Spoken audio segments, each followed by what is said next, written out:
চট্টগ্রাম বন্দরে আজ ষষ্ঠ দিনের মতো কর্মবিরতি চলছে। ফলে জাহাজে পণ্য ওঠানামা ও খালাস বন্ধ। সকালে নৌ উপদেষ্টা বন্দরে আসলে শ্রমিকদের তোপের মুখে পড়েন। এ সময় শ্রমিকরা ক্ষোভ প্রকাশ করলে তিনি তাদের আশ্বাস দেন এবং বন্দর কর্তৃপক্ষের সাথে কথা বলেন। দুপুর 12:30টার দিকে বের হয়ে তিনি বলেন, আলোচনার মাধ্যমে সব সমস্যার সমাধান হতে পারে। রমজানের অনেক ভোগ্যপণ্য বন্দরে আটকে আছে উল্লেখ করে বন্দর বন্ধ না রাখার জন্য শ্রমিকদের অনুরোধ জানান। পরে বোট ক্লাবে তাদের সাথে আলোচনায় বসতে চাইলে তাতে অস্বীকৃতি জানান আন্দোলনকারীরা।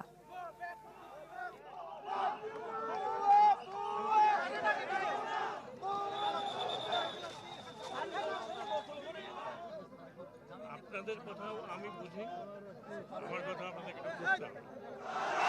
আজকে সকালে আমরা যথানিয়মে প্রতিদিন আমাদের 8টার সময় ডিউটি শুরু হয়। আমাদের যারা ডিউটিতে যাইতে চাইছে তাদের কাউকে সকালে ঢুকতে দেওয়া হয়নি, গেট বন্ধ করে দেওয়া হয়েছে। জাস্ট আমরা কর্মবিরতি ছিলাম, কিন্তু আজ প্রশাসন কি করছে, তার মানে যে ক্ষমতা যে অপব্যবহার সেটা আমাদের কর্মচারীদের সাথে করছে। প্রত্যেকটা কর্মচারী গেট থেকে যা ফিরে আসছে, এতে ঢুকতে দেয় না। সেনাবাহিনী তাক করে রাখছে, পুলিশ তাক করে রাখছে। বন্দরের প্রশাসন আজকে খুব ভীত সন্ত্রস্ত ছিল, খুব ভয় পাইছে। ভিতরে কোনো অঘটন ঘটতে পারে সে ভয়ে তারা বলছে কাজেরও দরকার নাই, অঘটনেরও দরকার নাই। ভয় পেয়ে তারা নিজেরাই গেট বন্ধ করে দিচ্ছে। এটা তো সবে মাত্র শুরু।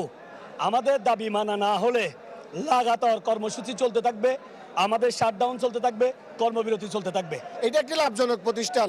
তাহলে যদি বিদেশি ওয়ার্ল্ডকে উন্নয়নের নামে দেওয়া হয়, বিদেশি কোনো অপারেট করতে চাই, এর থেকে লাভ হলে আমরা দিব। বিষয়গুলো ক্লিয়ার করা হোক, চুক্তির বিষয়গুলো ক্লিয়ার করা হোক।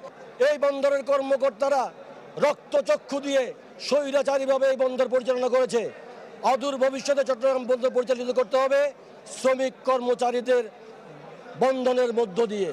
কোনো স্বৈরাচারী মনোভাব এখানে প্রকাশ করা যাবে না। কোনো সিদ্ধান্ত আমি ওনাদের সাথে কথা না বলে নেইনি।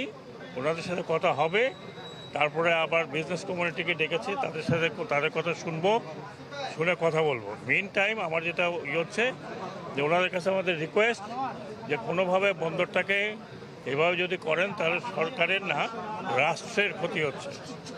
আলোচনার মাধ্যমে সবই হতে পারে, কিন্তু আলোচনাটা এখনো কমপ্লিট হয়নি।